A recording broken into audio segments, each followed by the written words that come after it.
खिलाफ प्रदर्शन कर रहे किसानों का दायरा लगातार बढ़ता जा रहा है और अब किसान एकता मोर्चा ने ऐलान किया है कि 6 फरवरी को देश भर में 3 घंटे के लिए चक्का जाम किया जाएगा। इस बीच दिल्ली की 3 सीमाओं पर जहां किसानों का आंदोलन चल रहा है, वहां पुलिस की सख्ती बढ़ाई जा रही है। टिकरी बॉर्डर पर सड़क पर बड़ी बड़ी कील लगाने के बाद प्रशासन ने सिंगो बॉर्डर पर बैरिकेड्स को सीमेंट से जोड़कर मोटी दीवार बना दी है। गाजीपुर बॉर्डर पर भी दिल्ली की तरफ से कंटीली तार लगा दी गई हैं और इस घेरेबंदी से स्थानीय लोग तो परेशान हैं ही, साथ ही आंदोलन कर रहे किसान भी ऐतराज जता रहे हैं। किसान संगठन घेरबंदी में ढील दिए जाने की मांग कर रहे हैं और दूसरी ओर हरियाणा के जिंद जिले के कंडेला गांव में आज किसानों की प्रदेश स्तरीय महापंचायत होगी, जिसमें भारतीय किसान यूनियन के राष्ट्रीय प्रवक्ता राकेश टिकैत, राष्ट्रीय उपाध्यक्ष रामफल कंडेला समेत प्रदेश भर के किसान भाग लेंगे। इस किसान महापंचायत का आयोजन कंडेला खाप की ओर से किया जा रहा है और खाप प्रधान टेकराम कंडेला सहित दर्जनों खाप पंचायतों के प्रधान भी इसमें शामिल होंगे। इधर किसान आंदोलन के समर्थन में वामपंथी संगठनों का मंडी हाउस से जंतर मंतर तक मार्च होगा और इस मार्च में जेएनयू, एसयू, एआईएसए और डीएसएफ जैसे संगठन भी शामिल होंगे।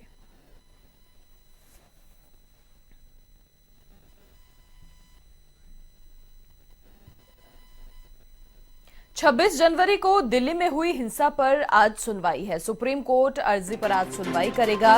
जनहित याचिकाओं पर चीफ जस्टिस की बेंच सुनवाई करेगी। रैली में हुई हिंसा की न्यायिक जांच की मांग और तिरंगे के अपमान की भी जांच की मांग। तो सुप्रीम कोर्ट आज अर्जी पर सुनवाई करेगा। जनहित याचिकाओं पर चीफ जस्टिस की बेंच सुनवाई करेगी।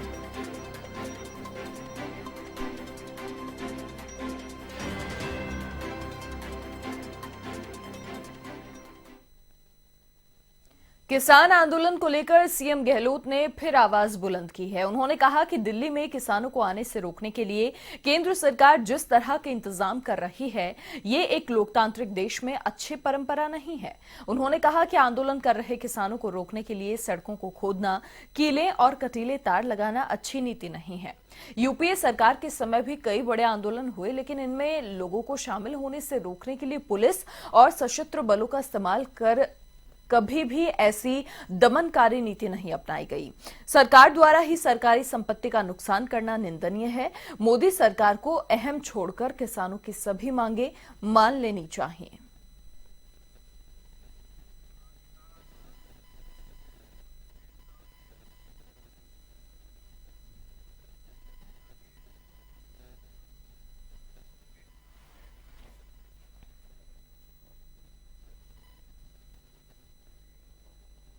चलिए, और अधिक बातचीत के लिए वरिष्ठ संवाददाता नीरज मेहरा जी फोनलाइन पर हमारे साथ फिलहाल जुड़ चुके हैं। नीरज जी, देखिए, लगातार किसान आंदोलन कर रहे हैं और ऐसे में अब जो रुख नया सामने आया है, जब कीलें लगाई गई हैं किसानों को अंदर प्रवेश करने से रोकने के लिए, बैरिकेडिंग की गई है 6-6 लेयर की, क्या आप इस पर कहेंगे? क्योंकि देखिए, किसान मानने को तैयार नहीं है और सरकार भी अब ये रुख इख्तियार कर रही है।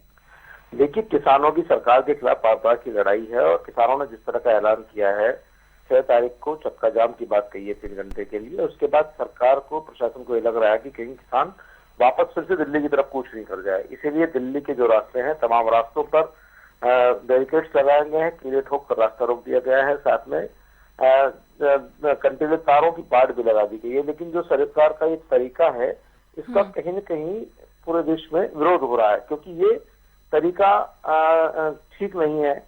अपने ही लोगों को रोकने के लिए रास्ते में कीले ठोकना, ये पहली बार देखा जा रहा है। कंटीले तार भी लगाए गए हैं, जो कि बॉर्डर पर विरोधियों को रोकने के लिए लगाए जाते हैं।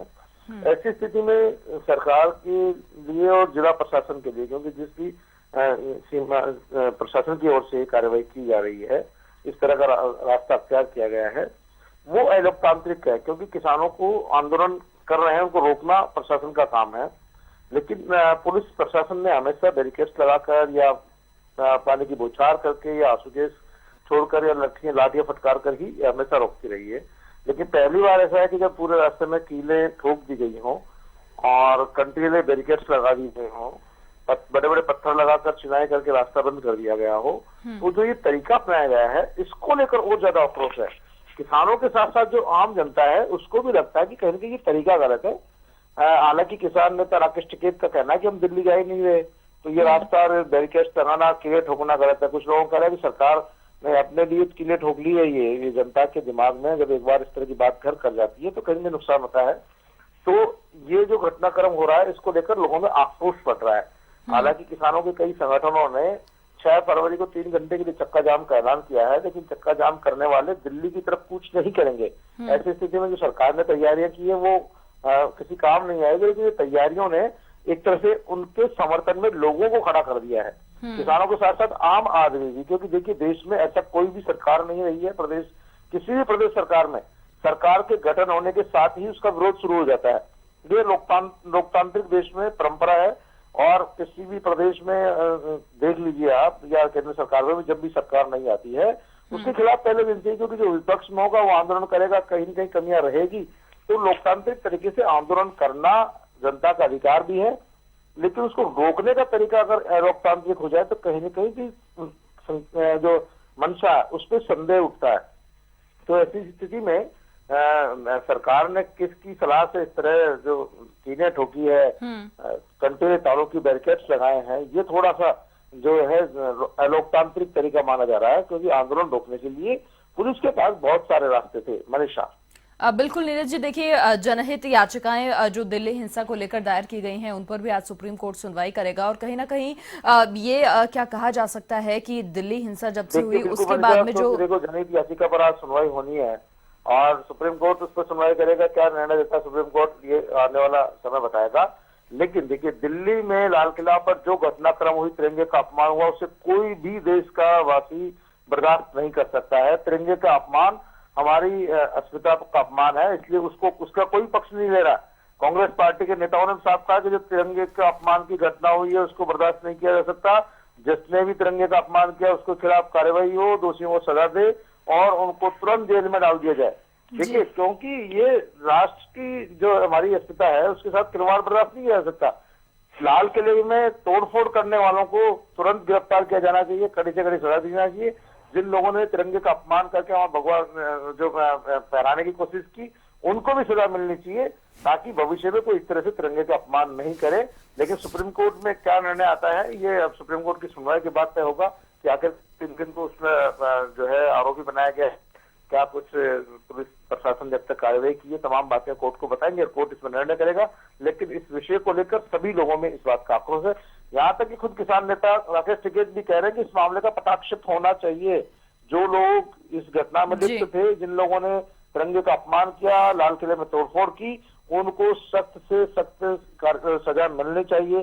कांग्रेस नेताओं ने भी ये कहा कि ये जो घटना है दुर्भाग्यपूर्ण है, इस तरह की घटनाओं को हम प्रोत्साहित नहीं कर सकते और जिन्होंने भी इस तरह की घटनाक्रम को अंजाम दिया उन्हें कड़ी से कड़ी सजा मिले। तो ऐसा देश का कोई भी व्यक्ति नहीं है जो तिरंगे के अपमान को सहन करेगा, लाल किले में तोड़फोड़ को सहन करेगा। ये हमारी देश का सिरमौर है। यहाँ से पूरी हमारे प्रधानमंत्री जी जो है लाल किले की प्राचीर से भाषण देते हैं, तो ये हमारे सम्मान का प्रतीक है। वहां तोड़फोड़ होना, इस तरह की सुरक्षा में सेंध लगाना बहुत ही गलत बात है। सुप्रीम कोर्ट का फैसला आने पर पता लग सकेगा कि आखिरकार सुप्रीम कोर्ट इस विषय में क्या फैसला देता है। लेकिन इस घटना को किसी ने भी उचित नहीं ठहराया है। सभी ने इसकी निंदा की है, किसान नेता हो, दूसरे विपक्ष के लोग हो, चाहे आंदोलनकारी हो, सभी लोगों ने इसको अनुचित और गैर संवैधानिक बताया है और दोषियों पर कार्रवाई की मांग की है। मनीषा, बिल्कुल, बहुत शुक्रिया नीरज जी तमाम जानकारी साझा करने के लिए। तो दिल्ली बॉर्डर पर आपको बता दें कि जो पहरा है वो और ज्यादा कड़ा हो गया है, कीले वहां पर ठोकी गई हैं, कटीले तार भी वहां बिछाए गए हैं।